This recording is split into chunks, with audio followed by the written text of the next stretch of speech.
Hello, this is land transport information at Toronto Airport. How may I help you? Oh, good morning. I'm flying to Toronto Airport next week and I need to get to a town called, Milton. Could you tell me how I can get there? Milton, did you say? Let me see. I think that's about 150 miles southwest of here. In fact, it's 147 miles to be exact. So it'll take you at least, say, 3 to 4 hours by road. Wow, is it as far as that? Yes, I'm afraid so. But you have a number of options to get you there, and you can always rent a car right here at the airport, of course. Right. Well, I don't really want to drive myself, so I'd like more information about public transport. Okay. In that case, the quickest and most comfortable is a cab, and of course there are always plenty available, but it'll cost you. You can also take a Greyhound bus, or there's an airport shuttle service to Milton. I think for that kind of distance, a cab would be way beyond my budget. But the bus sounds okay. Can you tell me how much that would cost? Sure. Let's see, that would be $15 one way, or $27.50 return. That's on the Greyhound. Ah, that's quite cheap. Great. Whereabouts does it stop in Milton? It goes directly from the airport here to the city center, and it's pretty fast. But you have to bear in mind that there is only one departure a day, so it depends what time your flight gets in. Ah, of course. Hang on. Oh, we're due to get there at 11:30 a.m. Too bad. The bus leaves at 3:45, so you would have quite a wait, more than 4 hours. Oh, I see. Well, what about the shuttle you mentioned? Okay, that's the airport shuttle that will take you from the airport right to your hotel or private address. It's a door-to-door service, and it would suit you much better because there's one every 2 hours. So how much does that cost? Let's see. Yeah, that's $35 one way, $65 return. So I guess it's a bit more expensive than the Greyhound. Oh, that doesn't sound too bad, especially if it'll take me straight to the hotel. But you do need to reserve a seat. Okay. Is it possible to make a booking right now, through you? Sure. Okay, I just have to fill this form out for you. So what date do you want to book this for? The 16th of October. Oh, no. Sorry, that's my departure date. I arrive on the 17th, so book it for them, please. So that's the Toronto Airport shuttle to Milton. And this is for just one person, or? Yeah, just me, please. Right. And you said your expected time of arrival was 11:30? So if I book your shuttle for after 12, let's say 12:30, that should give you plenty of time to, collect your baggage, maybe grab a coffee. Yeah, that sounds fine, as long as we land on time. Well, we'll take your flight details, so you don't need to worry too much about that. Now, what about the fare? What sort of ticket do you want? One way or? Yeah, that'll be fine, provided I can book the return trip once I'm there. No problem. Just allow a couple of days in advance to make sure you get a seat. And what is your name, please? Janet Thompson. Is that Thompson spelled with a P? No, it's Thomson. Okay. And you'll be coming from the UK? What flight will you be traveling on? Oh, it's Air Canada flight number AC936 from London Heathrow. Right. Now, do you know where you'll be staying? We need to give the driver an address. Yes, it's called the Vacation Motel, and I think it's near the town centre. Anyway, the address is 24 Kitchener Street. That's Kitchener Street. That's fine. Right, so that's $35 to pay, please. Have you got your credit card number there? Yes, it's a Visa card, and the number is 3303 8450 2045 6837. Okay. Well, that seems to be everything. Have a good trip, and we'll see you in Toronto next week. Yes, bye. Oh, thanks for your help. Thank you all for coming to my talk this evening. It's nice to see so many people in the audience. For those of you who don't know very much about PS Camping, let me start by giving you some background information about the company. The company started 25 years ago. It actually opened as a retail chain selling camping equipment, and then, 20 years ago, it bought a small number of campsites in the UK and began offering camping holidays. The company grew rapidly and has been providing holidays in continental Europe for the last 15 years. If you book a camping holiday with us, you'll have a choice of over 300 sites. In Italy, we now have some 64 sites that we either own or have exclusive use of. France is where we have the majority of sites, and we currently have a project to expand into Switzerland. We also have a number of sites in northern Spain, particularly in the mountainous region of Picos de Europa. We've upgraded all these Spanish sites and improved them considerably from their original 3-star rating. We believe our holidays offer superb facilities for the whole family. Parents who want their children to be fully occupied for all or part of the day can take advantage of our children's activities. These are organised by our well-qualified and enthusiastic staff. Each day kicks off with a sports match, perhaps football or volleyball, followed by an hour of drama for everyone. This may include singing or dancing, mime or other activities. In the afternoon, there's a different art activity for each day of the week, including a poster competition or model making. What's more, our sites are truly child-friendly, and with this in mind, we operate a no-noise rule in the evenings. Children's evening activities usually finish at 9:30 or occasionally 10, and from 10:30 holidaymakers are expected to be quiet in the areas where there are tents. We want nothing to go wrong on a PS Camping holiday, but if it does, we also want all our customers to be insured. If you haven't organised an annual insurance policy of your own, you'll need to take out the low-cost cover we offer, and we require that you arrange this when you make your holiday reservation. There are many advantages to choosing PS Camping and to recommending it to others.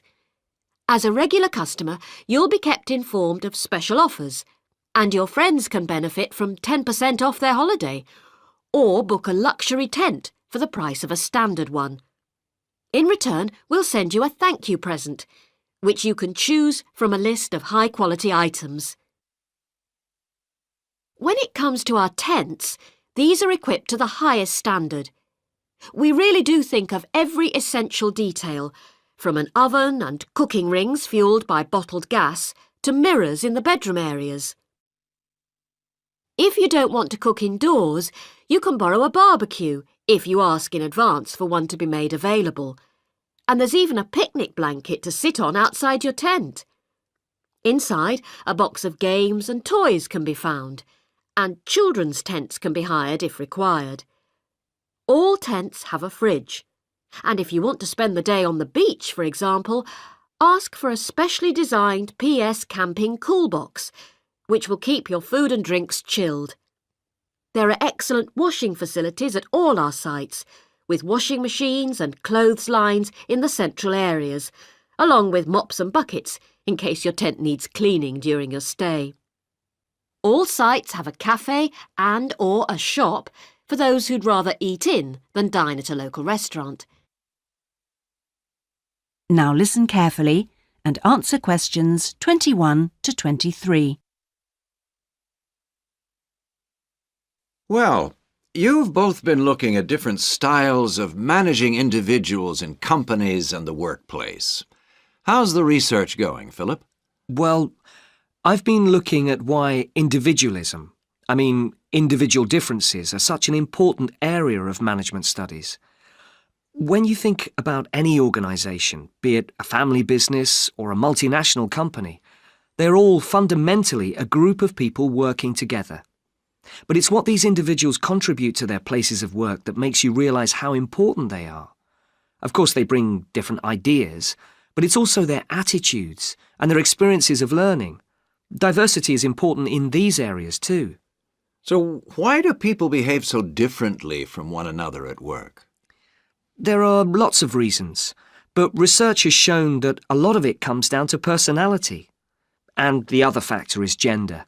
It's a well-known fact that men and women do lots of things in different ways, and the workplace is no different. Did you look at the effects of this variation on companies? Yes, I did. On the positive side, exposure to such diversity helps encourage creativity, which is generally an asset to a company. But unfortunately, individual differences are also the root of conflict between staff, and they can lead to difficulties for management, which can sometimes be serious. Thanks, Philip. So now I guess the two main things to remember here are to identify individual talent and then to utilize it. So, Janice, you were looking at identifying different talents in workers. Do you think this is easy for managers to do? Well, currently, teamwork is in fashion in the workplace, and in my opinion, the importance of the individual is generally neglected. What managers should be targeting is those employees who can take the lead in a situation and are not afraid to accept the idea of responsibility. That's true, Janice, but unfortunately, many managers think the entire notion of encouraging individuality amongst their staff is far too hard. Yes, that may be true, but I think one of the most important tasks of managers is to consider the needs of the individual on one hand, and group cooperation and conformity on the other. It requires creative thinking on the part of management to avoid tension. So, Janice, what kind of people do you think companies should be looking for? Well, it has to start from the very beginning, when companies are looking for new employees. When the personnel department is choosing between applicants, they need to look for someone who's broken the mould and can think for themselves. Instead, people making these decisions often use a range of psychological tests to see if a person is a problem solver or will do as they're told. I'm not convinced these qualities are actually the most important. So, do you think being a good team player is overrated? No, it's not overrated. You do need to learn the rules and learn them fast. No individual can get around this if you're working in an organisation. So how should managers deal with this? Rewards. When an individual demonstrates the behaviour the organisation expects, some kind of incentive can be given. What's important here is that this happens right at the beginning, so new recruits learn the rules of the system immediately.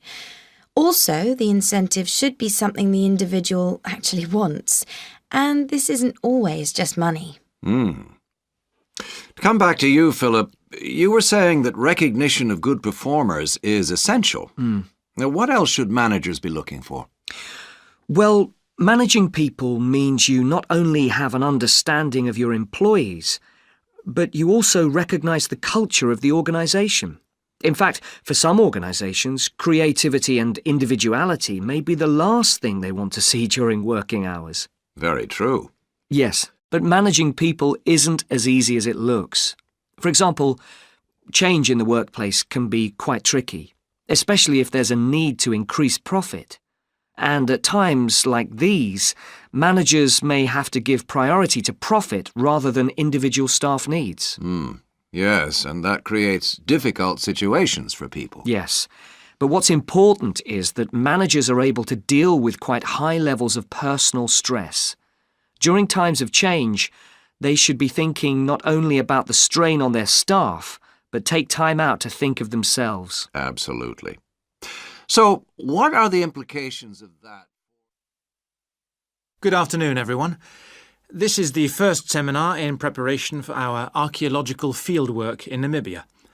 We are fantastically lucky to have received partial research funding for this trip from our institute, so I shall expect 200% attention and participation from you all. First, in this seminar, I'm going to give a brief introduction to contemporary research on rock art. And in the second part, I'm going to give you some do's and don'ts for our fieldwork trip in April. so please listen very carefully. I'm first going to focus on the interpretation of rock art in Namibia. We are very fortunate to be going to an area where you can find some of the most important sites in the entire world. And I hope to show you how easy it is for everyone to make mistakes in looking at cultures which are different from our own, the first and most important lesson we have to learn. In Namibia, there are both paintings and engravings. That's where the surface of the rock is cut out. Many of the engravings show footprints of animals, and most scholars used to think that the purpose of these was simple and obvious. This rock art was like a school book with pictures to teach children about tracks, which track belonged to which animal, giraffe, lion, and so on. But there were some mysteries. First, when you look at a typical Namibian painting or engraving, you see the tracks are repeated. There are dozens of tracks for the same animal. You'd expect just one clear illustration if the the aim was to teach tracking. Now, there were two more problems. Why are some of the engravings of animals very accurate, as you'd expect, all clearly identifiable, and others quite unrealistic? And another mystery. Some of these unrealistic animals, that's in the engravings, seem to be half human. Some, for example, have got human faces. Many researchers now think that these were pictures the wise men engraved of themselves.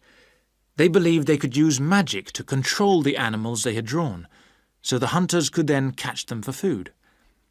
This shows you some of the dangers of coming from one culture to another, as we'll be doing, without understanding it fully. Scholars imagined that children looked at rock art pictures to learn to track, just because they themselves had learnt skills from pictures. Many researchers now believe that rock art had a much more complex purpose, and we'll talk more about it next week.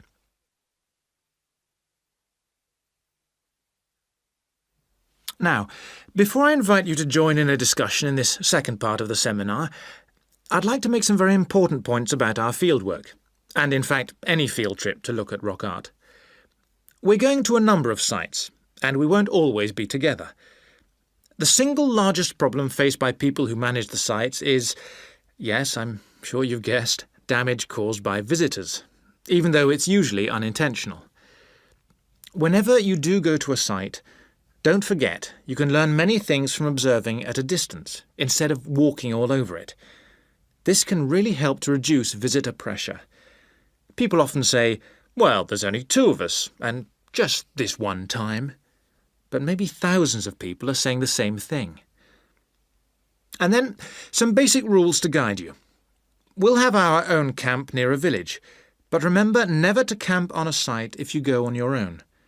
It may be disrespectful to the people of that culture, and certainly don't make fires, however romantic it may seem. It's really dangerous in dry areas, and you can easily burn priceless undiscovered material by doing so. So, how are we going to enjoy the rock art on our field trip? By looking at it, drawing it, and photographing it. Never by touching it or even tracing it. Rock art is fragile and precious.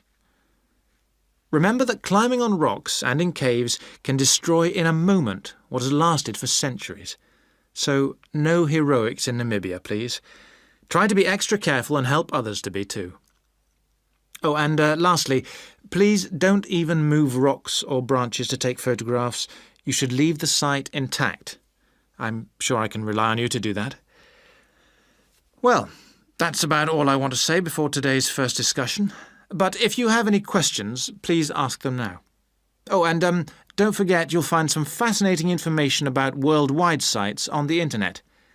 Right, first question then.